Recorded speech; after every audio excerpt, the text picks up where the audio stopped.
এই দেশে অনেকে এই 54 বছরে এটা হাতে নিয়েছিল, বলে তোর গোল টুপি, তোর লম্বা টুপি, ওর আকীদা ভালো, ওর আকীদা খারাপ, বিভিন্ন রকমের জিনিস দিয়ে আমাদের ভাগ ভাগ করে রেখেছিল।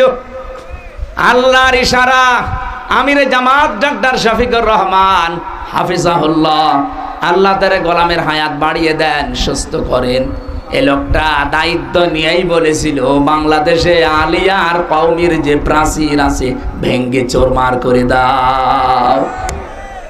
এই জন্য এত বছর পর আজ চরমনায় জামাত ইসলাম, এমনকি মামুনুল হক সহ প্রায় 8টা ইসলামী দল অলরেডি সব এক হয়ে গেছে।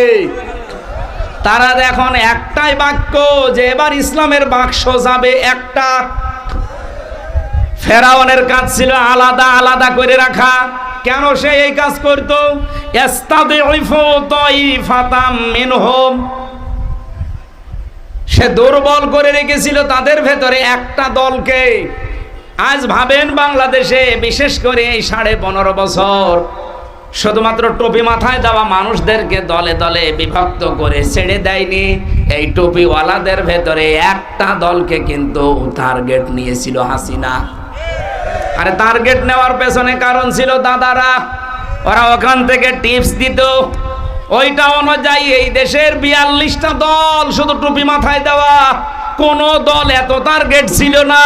শুধুমাত্র একামতে দিনের এই কর্মীরা যত টার্গেট ছিল, এর সব চাইতে বড় টার্গেটই ছিল এইটা। কি করেছিল সে? ইউযাব্বিহু আবনাহুম ওয়া ইস্তাহয়ি নিসাহুম, সে তাদের পুরুষদেরকে মেরে ফেলতো, মেয়েদেরকে বাঁচিয়ে রাখতো। এর আধুনিক একটা অর্থ আছে, পুরুষদেরকে মেরে ফেলা, মেয়েদেরকে বাঁচিয়ে রাখা মানে কি? এই দেশে একামতে দিনের যত কর্মী আপনি দেখেন, এই 15.5 বছরে তারা বড় কোনো জায়গায় চাকরি পায়নি। আমার নিজের যোগ্যতা আছে, এরপরও আমি এই চেয়ারে বসতে পারবো না।